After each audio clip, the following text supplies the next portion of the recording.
grade VU2 ataupun grade utama turus 1, kalau rujuk kepada ini nanti saudara-saudari yang menonton di luar akan boleh nampak. Grade VU2 pula adalah untuk pimpinan tertinggi pegawai kerajaan seperti Peguam Negara, Ketua-Ketua Setiausaha, KSU bagi Kementerian Besar dan begitulah seterusnya ya. Baik.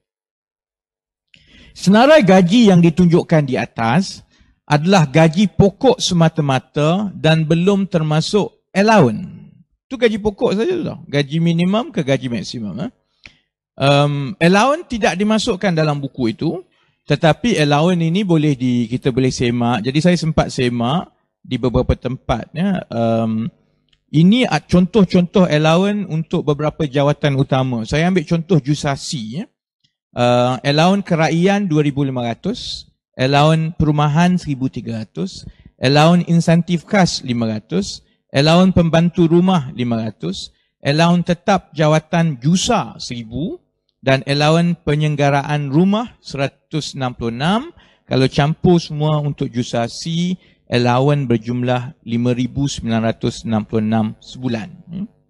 Kemudian kalau kita tengok turus 1, Peguam Negara. Saya sebut Peguam Negara dengan Ketua Polis Negara lah. Sebab ini dua orang yang paling popular. Ambil turus 1 contohnya, allowance keraian, entertainment allowance 5,200. Allowance perumahan 2,500. Allowance insentif khas RM2,000. Allowance pembantu rumah RM1,000. Allowance tetap jawatan turus RM4,000 dan allowance penyelenggaraan rumah RM250 sebulan. Campur semua allowance saja RM14,950 sebulan. Dan kalau ambil Ketua Setiausaha Negara, allowance keraian, entertainment allowance RM5,300. Allowance perumahan RM3,000, allowance insentif khas RM2,500, allowance pembantu rumah RM2,000. Ini memang hebat pembantu rumah. Ada pembantu rumah dapat RM2,000. Allowance tetap jawatan KSN RM4,500, allowance penyelenggaraan rumah RM333. Semua allowance berjumlah RM17,633 sebulan. Kalau kita ambil secara purata, ini untuk saya nak bandingkan di antara penjawat awam pangkat tinggi dengan kaki tangan kerajaan biasa yang 1.4 juta tadi. Sebab dia bagi tangga gaji maksimum, minimum ke maksimum. Tapi kalau kita ambil secara purata, seorang penjawat utama kaki tangan awam seperti yang disenaraikan di dalam jadual tadi, telah mencapai skala gaji 4/5 ataupun dia dah 4/5 daripada gaji mati. Maka anggaran pendapatan sebulan contohnya bagi pangkat-pangkat yang saya sebut allowance itu boleh ditunjukkan seperti di dalam jadual ini. Untuk Jusasi, gaji pokok RM16,473 sebulan. Lebih kurang yang ahli parlimen dapat gaji pokok. Jusasi, allowance dia RM5,966. Gaji penuh RM22,439. Ini yang tunai. Ini tidak termasuk telefon, percuma, kereta, driver. Yang itu Jusasi tak termasuk tau. Dia dapat kereta, dia dapat driver semua. Yang saya tunjukkan di sini yang tunai. Sebab saya tak boleh anggarkan berapa dia punya benefits in kind. Kereta berapa, telefon berapa, yang lain-lain banyak lagi senarai dia. Tapi untuk gaji tunai saja Jusasi, pada skala gaji 4/5 daripada tangga gaji mati RM22,439. Turus 1 RM38,380 sebulan.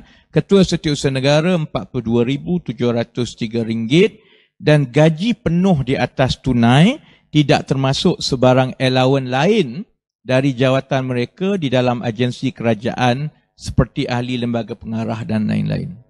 Dia juga bila dia dah duduk kat atas, dia ada macam-macam jawatan. Contohnya Peguam Negara, dia juga ahli lembaga pengarah tabung haji.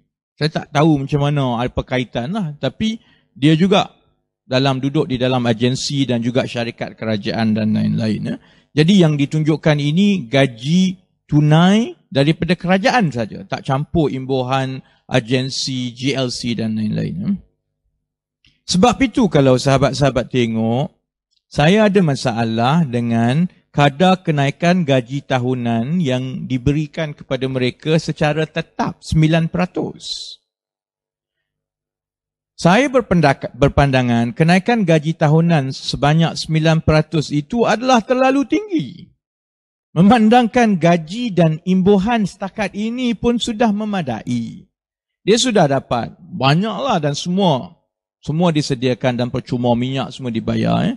Kemudian pada masa yang sama, saya pernah berada dalam syarikat korporat semua lah. Kenaikan gaji 9% ini adalah tinggi. Selalunya kenaikan gaji terutamanya dalam keadaan ekonomi tidak baik, kerajaan tidak ada wang, subsidi dipotong, peruntukan sekolah, universiti, hospital semua dikurangkan, tetapi peratusan gaji kepada mereka 9%. Dia memberi gambaran apabila belanjawan 2017 ini dibincangkan, diluluskan dan dibentangkan oleh kerajaan. Dia beri gambaran seolah-olah Datuk Seri Najib ini tidak sensitif pun kepada rakyat biasa. Dalam keadaan kalau sektor swasta, ni wartawan yang ada kat depan ni, saya tak pasti wartawan dapat 5% increase pun setahun. Sekarang, dalam keadaan sekarang. If you get 5-6%, you're lucky lah sekarang kan. Kebanyakan sektor swasta contohnya memang tak naik gaji. Flat lah dalam keadaan sekarang kan. Itu sektor swasta yang tak ambil wang rakyat, dia pandai-pandai buat bisnes sendiri pun terpaksa ikat perut. Macam mana Datuk Seri Najib boleh buat peruntukan kenaikan gaji 9% sedangkan gaji tetap mereka dan imbuhan semua sudah puluh-puluh ribu. Okay. Satu sebab yang paling utama kerana saya timbulkan perkara ini ialah kerana sementara penjawat awam yang berpangkat tinggi ini dapat imbuhan gaji yang tinggi dan kenaikan gaji dalam bentuk peratusan yang tinggi, yang di bawah pula kaki tangan awam biasa yang 1.4 juta itu diberi kenaikan gaji yang jauh lebih rendah dan tidak diberi dalam bentuk peratusan. Mereka diberi dalam bentuk mutlak. Maksudnya dalam bentuk fixed quantum. Ada masalah kerana fixed quantum ini kerana kenaikan gaji itu sudah tentu.